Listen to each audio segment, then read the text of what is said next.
बिस्मिल्लाहिर्रहमानिर्रहीम सल्लल्लाहु अला हबीबिही मुहम्मदिन वालिहि वसहबिहि वसल्लम। तमाम दोस्तों को अस्सलामु अलैकुम वरहमतुल्लाहि वबरकातुहू। उम्मीद है आप सब खैरियत से होंगे। अल्लाह पाक आपको अपनी ज़ुबान में रखे और आप इसी तरह हंसते और मुस्कुराते रहें।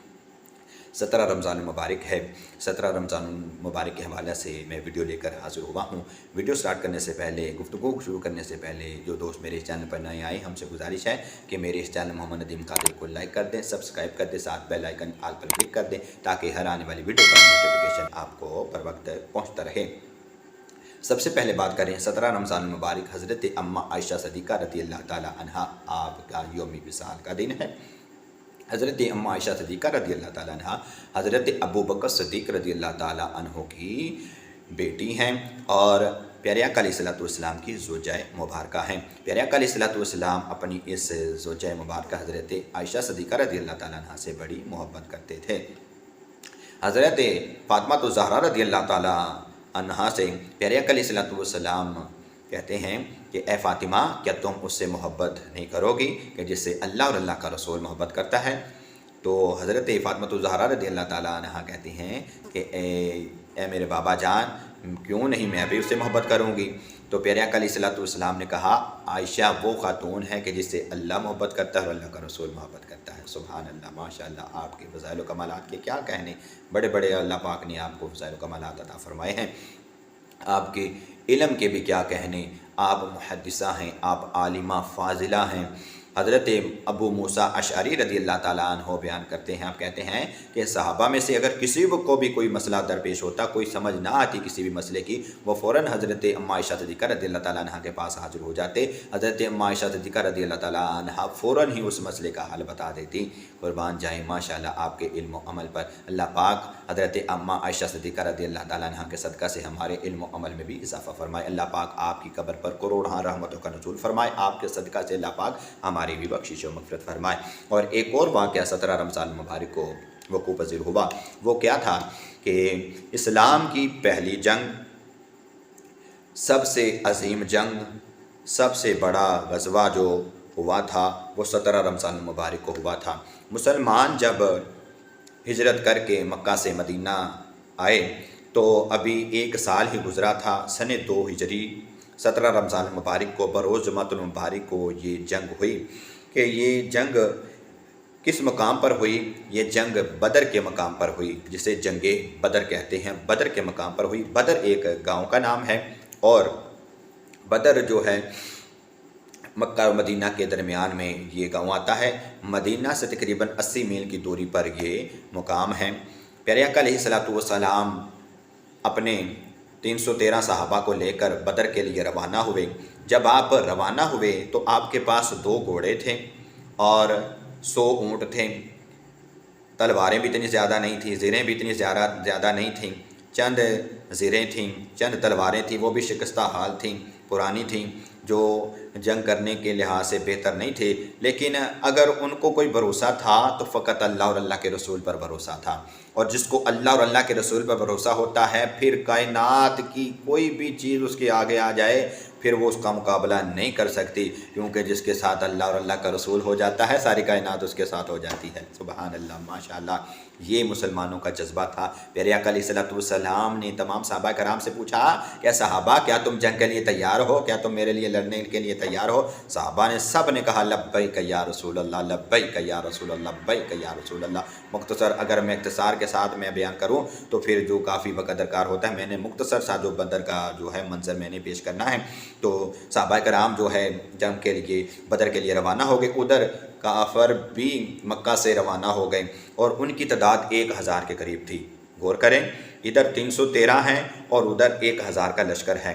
313 ने 1000 का मुकाबला करना है और उनके पास जो है 100 घोड़े थे काफिरों के पास। इधर मुसलमानों के पास 2 या 3 घोड़े थे।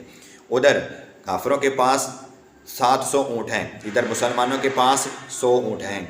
इधर मुसलमानों के पास औज़ार नहीं है, तलवारें इतनी नहीं है, लेकिन काफिरों के पास बड़ी तलवारें हैं, बड़े मालो दौलत भी है उनके पास। मैंने बात पहले की कि मुसलमानों के पास अगर कुछ था तो अल्लाह और अल्लाह के रसूल की मोहब्बत थी, अल्लाह और अल्लाह के रसूल का प्यार था। तो जिनके पास अल्लाह और अल्लाह के रसूल की मोहब्बत हो, جن کے پاس اللہ اور اللہ کے رسول کی مدد ہو تو پھر اللہ پاک انہیں فتح عطا فرماتا ہے۔ اس طرح کا جو منظر تھا کہ 313 نے 1000 کا مقابلہ کرنا تھا۔ جب جنگ شروع ہو گئی، پیارے آقا علیہ السلام اپنے خیمے میں جو ہے دعائیں کر رہے ہیں، ہاتھ اٹھا لیے ہیں۔ محمد جو رو کے دعا مانگتے ہیں، محمد جو رو کر دعا مانگتے ہیں، خدا سے خدا جانے کیا مانگتے ہیں۔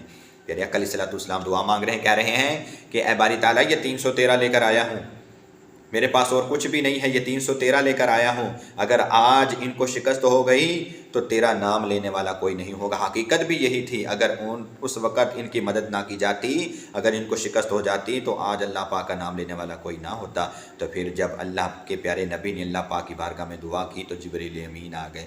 جبریل امین 1000 فرشتوں کا لشکر لے کر آ جاتے ہیں، پھر جو ہے میکائیل 3000 فرشتوں کا لشکر لے کے آ جاتے ہیں، اسرافیل جو ہیں 5000 فرشتوں کا لشکر لے کے آ جاتے ہیں۔ اس طرح فرشتوں کی جماعت اترتی ہے 313 صحابہ کی مدد کے لیے بدر کے مقام پر، اور بدر کے قریب ہی ایک ریت کا پہاڑ ہے، وہ میں نے اپنی آنکھوں سے دیکھا۔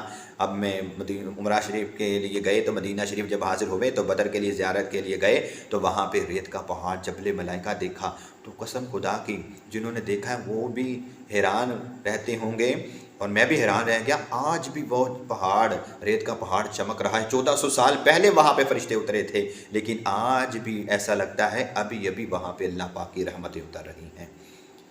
1400 سال پہلے فرشتے وہاں پہ اترے تھے، لیکن خدا کے کرم کا نزول اب بھی وہاں پہ ہو رہا ہے۔ سبحان اللہ، ماشاءاللہ، اس پہاڑ پر فرشتوں کی جماعت اتری تھی۔ پھر ان فرشتوں نے 313 کی مدد کی تھی، ان کے ساتھ کافروں کے مقابلے میں لڑے تھے اور کافروں کو کاٹ کے رکھ دیا تھا اور بچھا کے رکھ دیا تھا۔ بڑے بڑے کافر، ابو جہل، عتبہ، شیبہ جیسے کافر جو وہاں پہ مارے گئے تھے، اور کافروں کو اللہ پاک نے شکست دی تھی، مسلمانوں کو اللہ پاک نے فتح عطا فرمائی تھی۔ یہ تھا جنگ بدر کا مختصر سا تعارف۔ اللہ کریم شہداء بدر کا واسطہ جتنے بھی ہمارے پیارے دنیا سے چلے گئے، اللہ کریم ان کی بخشش و مغفرت فرمائے۔ اور آخر میں یہ بھی دعا کرتا ہوں، اللہ پاک جنگ بدر کا واسطہ فلسطین کے مسلمانوں پر جو ظلم و تشدد ہو رہا ہے، اللہ پاک ان کی مدد و نصرت فرمائے۔ جس طرح کافروں کو بدر کے مقام پر شکست ہوئی تھی، جس طرح ان کافروں کا حال ہوا تھا، اللہ پاک اسی طرح جو فلسطین کے اندر مسلمانوں پر ظلم و تشدد کر رہے ہیں، ان ظالموں کا بھی اللہ پاک ایسا ہی حال کرے۔ اللہ پاک ان کو بھی تباہ و برباد کرے جو مسلمانوں پر ظلم و تشدد کر رہے ہیں۔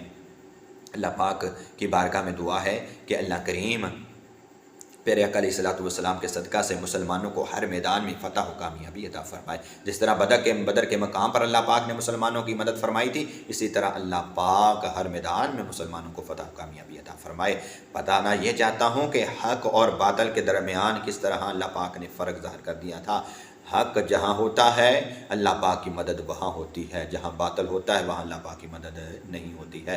تو اللہ پاک کی بارگاہ میں دعا ہے کہ اللہ کریم ان شہداء بدر کا واسطہ ہم پر اپنا خاص فضل و کرم فرمائے۔ اللہ کریم ان شہداء بدر کے درجات کو بلند فرمائے۔ امید ہے میری ویڈیو پسند آئی ہوگی۔ اگلی ویڈیو تک کے لیے اپنی اس میزبان محمد ندیم قادری کو اجازت دیجیے۔ اپنے گھر والوں کا بہت خیال رکھیے گا۔ خدا حافظ۔